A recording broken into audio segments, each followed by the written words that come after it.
ఓం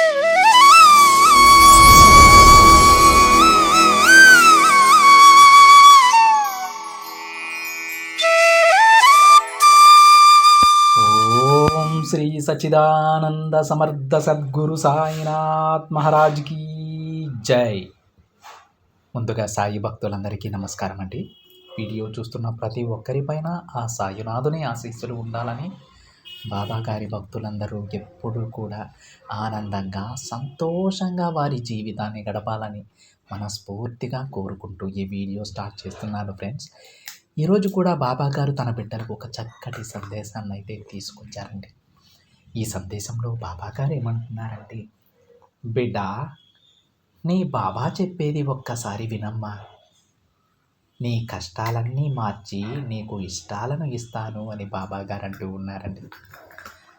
అసలు తన బిడ్డలకు బాబా గారు ఏం చెప్పాలనుకుంటున్నారు స్వయంగా ఆ తండ్రి మాటలలోనే విందాం. బాబా గారు ఏమంటారంటే, చూడు బిడ్డ, ఒక్కసారైనా ఇది నువ్వు వినాల్సిందే. ఎందుకంటే నీ కష్టాలు తీరి నీకు పట్టరాని ఆనందాన్ని కలిగించే వార్త చెబుతాను. కాస్త శ్రద్ధగా విను తల్లి. నీ కోపాన్ని తగ్గించుకొని వెంటనే నా మాట విను. బాబా అంటూ నువ్వు నా దగ్గరకు వచ్చి, నా జీవితంలో అసలు ఆనందం ఉందా, ఉంటే ఎక్కడా అని నన్ను అడుగుతూ ఉన్నావు కదా బిడ్డ. ఆనందం అనేది అన్నింటినీ మరిపిస్తుంది. అనుభవం, సవాలు, పోటీలు అనేవి నువ్వేంటో, నీ తెలివితేటలేంటో అన్నీ బయటపడతాయమ్మా. కాబట్టి ఆ పోటీలను సవాలుగా తీసుకొని పోరాడితే నువ్వు ఎంతో బుద్ధిశాలివి అని అర్థం.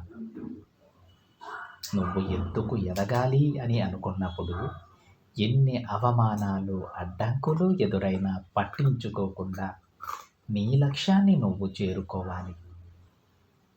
గుర్తుపెట్టుకో బిడ్డ, నీకు సమయానికి అవసరమైనవన్నీ కూడా నిన్ను తప్పకుండా చేరేలా నేను చేస్తాను. నీకు అని రాసి పెట్టి ఉన్నది కేవలం నీకు మాత్రమే. అది ఎవ్వరి సొత్తు కాదు బిడ్డ. ఎవ్వరూ దానిని అందుకోలేరు. కేవలం నువ్వు మాత్రమే దానిని చేరుకోగలవు. నీది కానిది నువ్వు ఎంత ప్రయత్నించినా సరే నీకు దక్కదు. వినడానికి నీకు కొంచెం కష్టంగానే ఉండొచ్చమ్మా, కానీ ఇది నిజం. నీకు రాసి పెట్టి లేనిది ఎప్పటికీ నీకు దక్కదు. కానీ నీకు దేవుడు ఇవ్వాలి అని అనుకున్నది ఎవరు ఆపినా ఆగదు. ఎన్ని అడ్డంకులున్నా సరే అవన్నీ దాటుకొని నీ దగ్గరకు వచ్చేస్తుంది బిడ్డ. అది అసలు నీకు వస్తుందా రాదా అని ఆలోచిస్తూ సమయాన్ని వృధా చేయకు. నేను నీతోనే ఉంటాను. నమ్మకంతో ముందుకు వెళ్ళు బిడ్డ. నేను నీ పనులన్నీ జరిపిస్తానమ్మా. నన్ను నమ్మిన వెంటనే నువ్వు ఎంత కింద ఉన్నా సరే, లోతులో కూరుకుపోయి ఉన్నా సరే, నిన్ను ఎత్తులో నిలబెడతాను. అలాంటి అవకాశాన్ని నీకు ఖచ్చితంగా కల్పిస్తాను బిడ్డ. కాస్త నీ కన్నీటి కళ్ళను తుడిచి చూడు, నీకే అర్థమవుతుంది. ఏదైనా సాధించే సామర్థ్యం నీలో ఉంది. నీ కన్నీటి కళ్ళ వల్ల నన్ను సరిగా చూడలేకపోతున్నావమ్మా. ఒక్కసారి మనసు పెట్టి చూడు. నేను నీతోనే ఉన్నాను, నీ వెంటే ఉన్నాను. నీకు కావలసినవి అందివ్వడానికి సిద్ధంగా నీ బాబా ఉన్నారని నీకే అర్థమవుతుంది. చూడు బిడ్డ, దేనినైనా జయించే శక్తి నీకు ఉంది. నీ బాబా అనే ధైర్యం నీతో ఉంది. నీ కష్టాలన్నీ తీయని తేనెలాగా మారబోతున్నాయి తల్లి. నేను నీకు ఎన్నోసార్లు చెప్పాను కదా, ఒకరిపై ఆధారపడకు అని. ఒక్క విషయం గుర్తుపెట్టుకో, నీకు నువ్వే ధైర్యం, నీకు నువ్వే బలం. నువ్వు ఏం చేయాలి అన్నది నేను చెబుతూనే ఉన్నానమ్మా. కానీ నువ్వే పట్టించుకోవటం లేదు. ఒకటి తెలుసుకో, ఈ జీవితం అనే ప్రయాణంలో నువ్వు ఒంటరిగానే ప్రయాణం చేయాలి. గెలుపు వచ్చే వరకు ప్రయత్నం చేయాలి.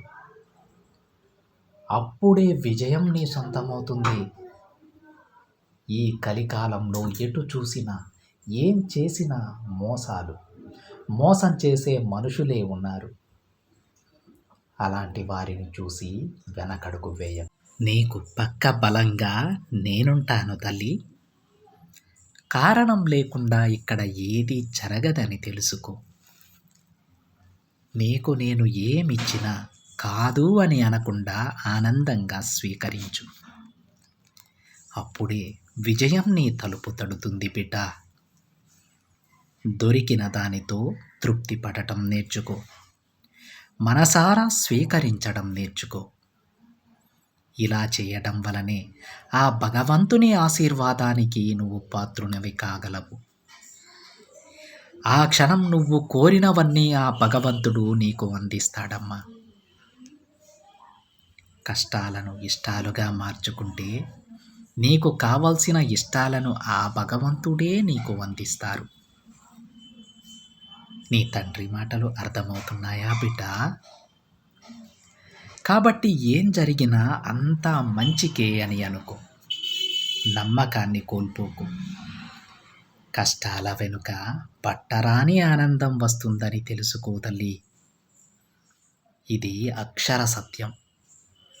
మంచి మనసుతో ఉన్నవారికి అంతా మంచే జరుగుతుంది. కాబట్టి అందరికీ సాయం చేస్తూ ఉండు బిడ్డ. అన్నీ నీకు అనుకూలంగా ఉంటాయి. మంచి మనసున్న నీకు ఎప్పుడూ మంచే జరుగుతుందమ్మా. అసలు నేను నీకు చెడు జరగనిస్తానా చెప్పు? నువ్వు నా ప్రియమైన బిడ్డవి. నన్నే నమ్మిన నా బిడ్డవి నీవు. నీకు ఎట్టి పరిస్థితుల్లో ఏ ఆపద కూడా నీ దరిదాపుల్లోకి రాకుండా నేను చూసుకుంటాను. నమ్మకంతో ఉండు. మంచి భవిష్యత్తుకై నమ్మకంతో ఎదురు చూడు. నీకైనా మంచి నిన్ను చేరుతుంది. నీ కష్టాలు తీరి నీ ఇష్టాలు నెరవేరుతాయి. ఇవన్నీ జరగాలంటే శ్రద్ధ సబూరితో నమ్మకంతో ఉండాలి తల్లి. అప్పుడే అన్నీ సాధ్యపడతాయి. అర్థమైంది కదా అని బాబాగారు అంటూ ఉన్నారండి. చూశారు కదా ఫ్రెండ్స్, బాబాగారు ఈరోజు ఎంత చక్కటి సందేశాన్ని తన బిడ్డల కోసం తెచ్చారు. బాబాగారు ఈ సందేశంలో చెప్పిన ప్రతి వాక్యం కూడా ఎంతో స్పష్టంగా మనకు ఏం చేయాలో దిశానిర్దేశం చేస్తూ ఉందండి. మనం ఎలా ఉంటే మన జీవితం మారుతుందో, మనం ఎలా ఉంటే ఆ తండ్రికి నచ్చుతామో కూడా ఈరోజు ఈ సందేశంలో బాబాగారు చెప్పారు. అదేవిధంగా మనకై రాసిపెట్టి ఉన్నది ఎక్కడికి పోదు. కొంచెం ఆలస్యమైనా సరే తప్పకుండా అది మనల్ని చేరుతుందని బాబాగారు అంటూ ఉన్నారు. ఇదండి ఈరోజు బాబాగారి సందేశం. వీడియో నచ్చితే ఒక చిన్న లైక్ చేయండి ఫ్రెండ్స్. మరికొంతమంది సాయి భక్తులకి షేర్ చేయండి. మొదటిసారిగా ఛానల్ని చూస్తున్నట్లయితే సబ్స్క్రైబ్ చేసుకొని పక్కనే ఉన్న బెల్ ఐకాన్ని యాక్టివేట్ చేయండి. మరొక బాబాగారి సందేశంతో మరొక వీడియోలో కలుద్దాం. అంతవరకు ఓం సాయిరామ్.